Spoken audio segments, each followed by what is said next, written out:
Takže dnes sa rozprávame s Adamom Hanšíkom, reprezentantom Slovenskej republiky v lacrosse. Moja prvá otázka na neho je, prečo si Adam myslí, že Slovenská republika by sa mala zúčastniť na majstrovstvách Európy? Tak predsa len chceme, aby sa ten lacrosse na Slovensku rozvíjal a chceme hlavne to aj v zahraničí prezentovať.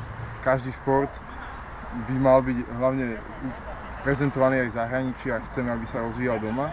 Nie je možné ho rozvíjať doma bez toho, aby sme proste sa porovnávali s lepšími tímami a snažili sa ich dobehnúť a snažili sa ich predbehnúť a snažili sa hrať lepšie. A bez tej medzinárodného porovnania a medzinárodnej konkurencie to proste nie je možné. A tak to myslím, že je hlavný dôvod, prečo by sme sa mali zúčastniť, aby sme ste videli, či sa zlepšujeme, či nie. A hlavne to je to významná udalosť, ktorá sa aj na Slovensku pomôže lacrosse, lebo tam hráči veľa zápasov zahrajú a môžu sa zlepšiť. Dobre, moja druhá otázka na teba.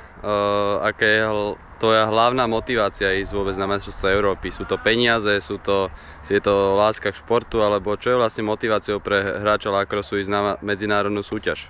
Tak hlavne je to, že ma ten šport baví hrať. Ja strašne rád hrám tie zápasy a strašne rád sa zúčastním takéhoto významného podujatia, kde tých zápasov je veľa a stále sa môžem niečo nové naučiť, stále sa môžem v tom nejak zlepšiť.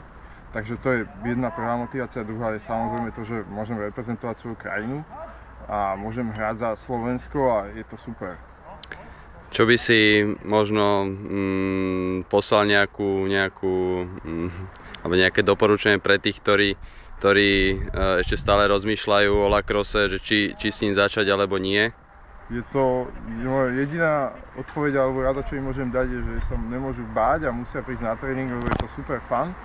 Je to zábava a určite neľutujem ani minútu to, že som proste došiel vtedy na tréning a začal hrať a to bolo najlepšie rozhodnutie v živote zatiaľ. Dobre, ďakujeme Adam, držíme palce.